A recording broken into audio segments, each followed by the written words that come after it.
நம்ம எல்லாருக்கும் ரொம்பவே ஃபேவரட்டான சீரியலோட கிளைமேக்ஸ் ஷூட் எடுத்து முடிச்சிட்டாங்கங்க.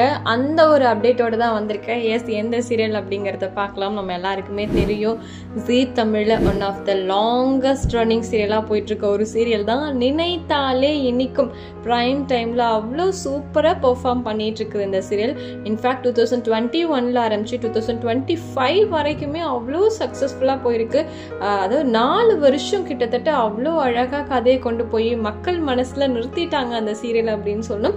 1400 எபிசோடோடு தான் இந்த சீரியல் வந்து முடிய போகுதுங்க. ஏன் அப்படின்னா இந்த சீரியலோட கிளைமேக்ஸ் ஷூட் எடுத்து முடிச்சிருக்காங்க. இதோட குரூப் போட்டோலாம் ஷேர் பண்ணியிருக்காங்க. பார்க்கும்போது ரொம்ப கஷ்டமா இருக்கு அப்படின்னு தான் சொல்லணும்.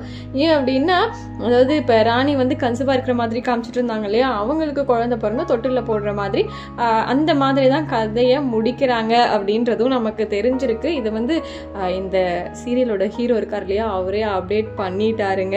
எஸ், அதாவது சைனிங் ஆஃப் ஃப்ரம் நினைத்தாலே இனிக்கும் அப்படின்னு போட்டு குரூப் பிக்சர்ஸ்லாம் ஷேர் பண்ணியிருக்காங்க. அந்த குரூப் பிக்சர்ஸ்லேயே பார்த்தீங்கன்னா அந்த குழந்தை இருக்கு இல்லையா, ராணிக்கு பிறந்த குழந்தைய கையில் ஹோல்ட் பண்ணிட்டு இருக்க மாதிரி இதோட ஹாப்பி எண்டிங்காக தான் முடிக்கிறாங்க. இருந்தாலும் எங்களுக்கெல்லாம் ஹாப்பி இல்லைப்பா இதை முடிக்கிறது அப்படின்ற மாதிரி ஒரு ஃபீல் தான் நிச்சயமாக நினைத்தாலே இனிக்கும் சீரியல் ஃபேன்ஸ் எல்லாருக்குமே இருக்கும். ஸோ இதை பற்றி நீங்கள் என்ன நினைக்கிறீங்க?